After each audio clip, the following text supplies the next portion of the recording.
There's a lot of information that is swirling around right now, and we collectively are going to do everything possible to get to the bottom of this, to get justice, and to make sure that there is an investigation that is conducted in full. But what we do know is that a 37-year-old woman is dead and that she was shot by ICE. We've dreaded this moment since the early stages of this ICE presence in Minneapolis. Not only is this a concern that we've had internally, we've been talking about it. They are not here to cause safety in this city. What they are doing is not to provide safety in America. What they are doing is causing chaos and distrust. They're ripping families apart. They're sowing chaos on our streets, and in this case, quite literally killing people. So they are already trying to spin this as an action of self-defense. Having seen the video of myself, I want to tell everybody directly, that is bullshit. This was an agent recklessly using power that resulted in somebody dying, getting killed. As soon as it happened and we learned of the incident, we had several priorities. The first, of course, was to get the victim to the hospital and to get care as soon as possible. To the family, I'm so deeply sorry. There's nothing that I can say right now that's going to make you or your relatives or the friends of the victim feel any better. There were, I believe, 2 Minneapolis police officers that responded and were in the ambulance on the way to the hospital. The second was to get ICE off of the scene. There were dozens, if not hundreds, of ICE and federal officers that were there at the time.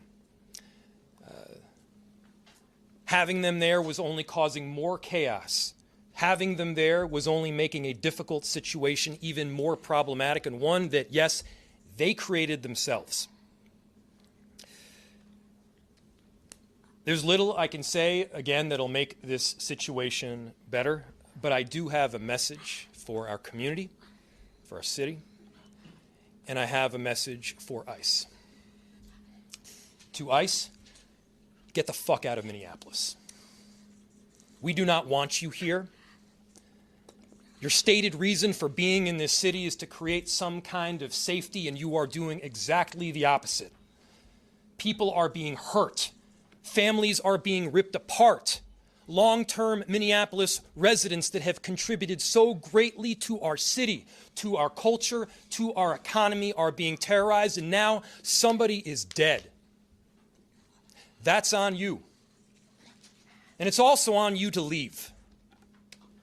It's on you to make sure that further damage, further loss of life and injury is not done. We're going to be working towards justice as quickly as we possibly can right now, and justice is what we've all got to get. Next, a message to our community.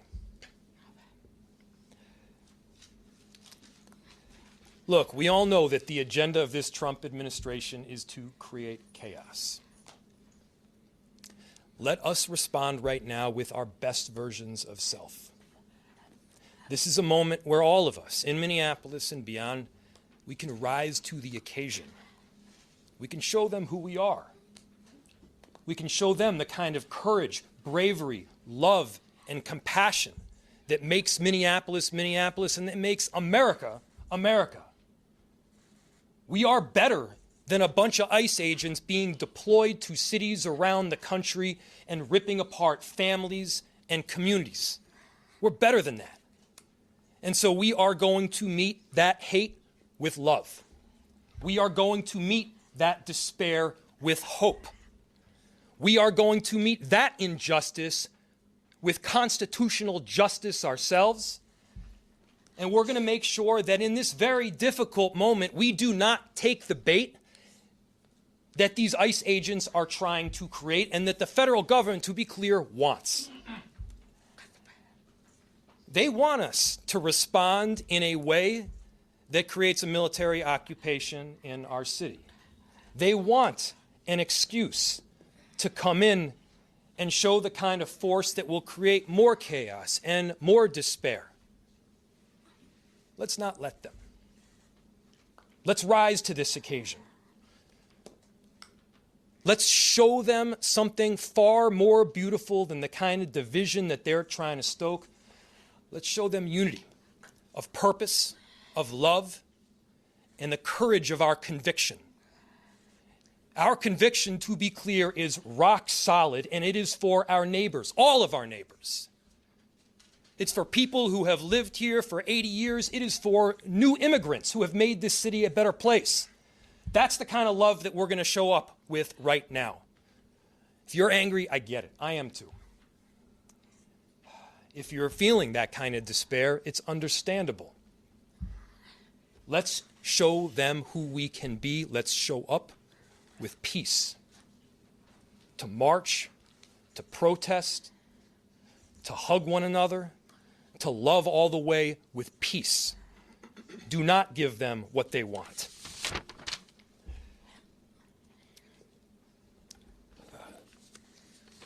Finally,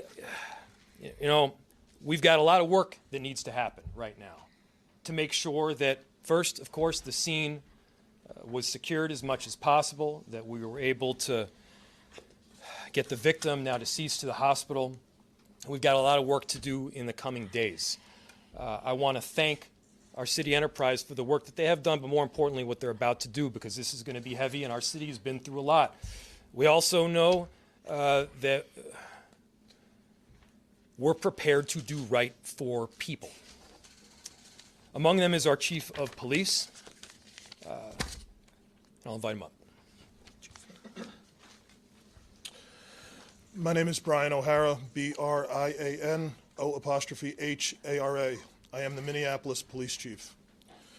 This morning, Minneapolis police officers received a report of federal law enforcement being involved in a deadly force incident, meaning shots had been fired. Minneapolis police officers responded to the scene. We arrived and found a woman with a gunshot wound to the head. Life-saving measures were performed at the scene, including CPR. The woman was transported to Hennepin County Medical Center, where she has since been pronounced deceased. The preliminary information that we have indicates that this woman was in her vehicle and was blocking the roadway on Portland Avenue, midway between 33rd Street and 34th Street in the city. At some point, a federal law enforcement officer approached her on foot, and the vehicle began to drive off. At least 2 shots were fired. The vehicle then crashed on the side of the roadway. Minneapolis police officers secured the crime scene and assisted in trying to preserve the evidence that is there. We have since turned over the scene both to the Federal Bureau of Investigation as well as the Minnesota Bureau of Criminal Apprehension, which will be conducting an investigation into this use of deadly force. I want to thank the mayor, city council president, other members of the city council, state legislators that were on the scene. This has been a very difficult time for everyone in the city. And this is obviously a very, very tragic situation where a woman has lost her life. That being said, in addition to this tragedy, which unfortunately we did predict, we were seriously concerned about further escalation from the scene. And I want to thank the elected officials that came themselves to help us prevent that from happening, as well as the individuals on that scene that remained peaceful and that abided by law enforcement instructions so that we could preserve that scene and ensure that a full and transparent investigation can take place. That being said, I just echo the mayor's comments that we ask that the community continue to call for peace. We understand people are going to be upset about what happened, and people are going to want to exercise their First Amendment rights. But please do so safely and lawfully to ensure that we do not have any further tragedy in this city or destruction. Thank you.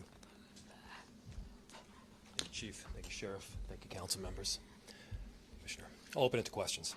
Any idea on the identity of the ICE officer who fired those shots at this point? I don't have that information, no. The question was, is there an identity of the ICE officer that fired? I do not have that. Mayor, sorry, we're hearing the ICE officer stopped a position from us helping the lady who was shot. Is that true? We've seen video, it's all over social media, that someone tried to help this lady, and they were pointed guns at and told to get away. Do you know about that at all?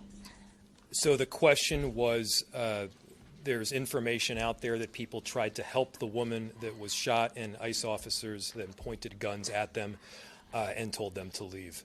I do not have that information. I myself saw a video of the shots being fired as the car was driving away. What I can tell you is the narrative that this was just done in self-defense is a garbage narrative. That is not true. It has no truth. And it needs to be stated very clearly, since we have already seen a video of it. I do not know as to what you're talking about. So, Mayor, she wasn't driving. Over here. She wasn't driving a car toward him, using her vehicle as a weapon. That does not appear to be the case at all. What's the city's protocol when an observer or an activist calls 911? They say an agent's following them or an agent's pointing a gun at them. How does the city of Minneapolis handle that situation going forward, considering what just happened today? Repeat it one more time. I missed the first part of what you said. And I'll turn it over to the chief. What does the city do when someone calls 911 and a federal agent's pointing a gun at them, that sort of thing? I'll turn it over to the chief. The question is, what does someone do when a federal agent is pointing a gun at them? Chief. So, if I heard you correctly, the question is about when people call 911, what is the city's protocol in these situations? We've had a very dramatic increase in 911 calls related to this activity. We have a protocol in place that has been evolving as the situation has been changing. And at this time, there is a designated supervisor that is on duty 24/7 that fields those calls. And we do everything that we can to ensure that they are appropriately prioritized, with the priority being placed upon the protection of life and safety of everyone in the community. Can you tell us any more about the woman who was fatally shot? Was she there as a legal observer, protester, bystander? What do you know that you can share? So the question was, what can I share about the deceased?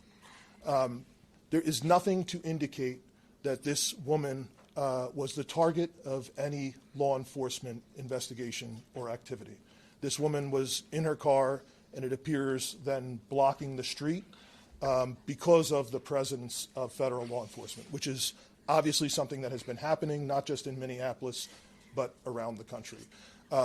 She appears to be a middle-aged white woman.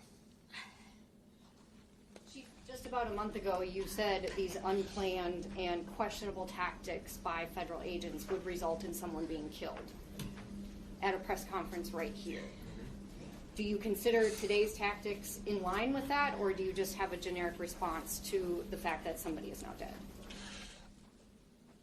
The question is that I had previously made several statements about being concerned about the tactics being employed. I am obviously very concerned that I have been told that a woman who was sitting in her car blocking the street and not the target of any enforcement activity is now deceased.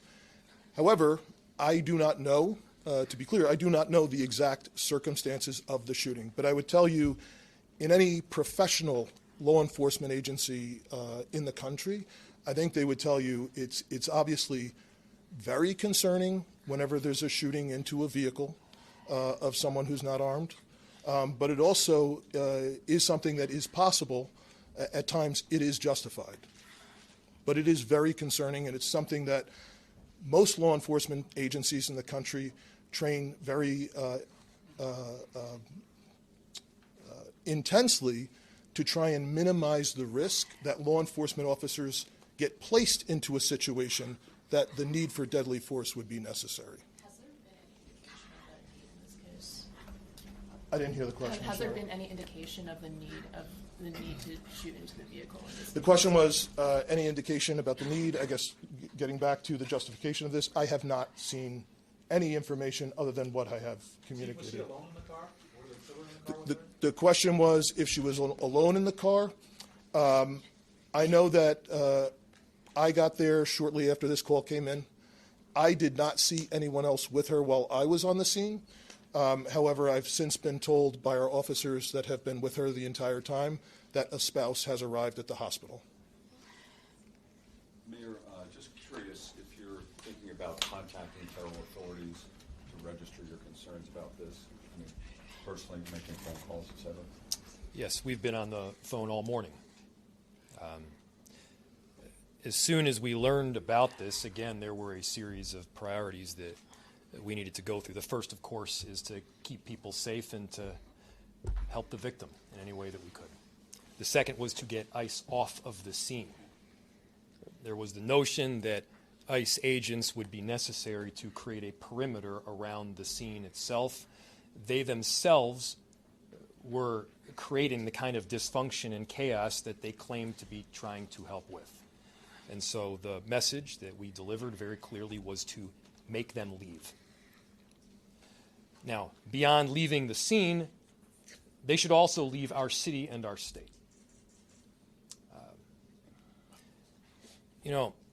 We do work, our chief does work, our sheriff does work every single day to keep people safe in our city and in our state.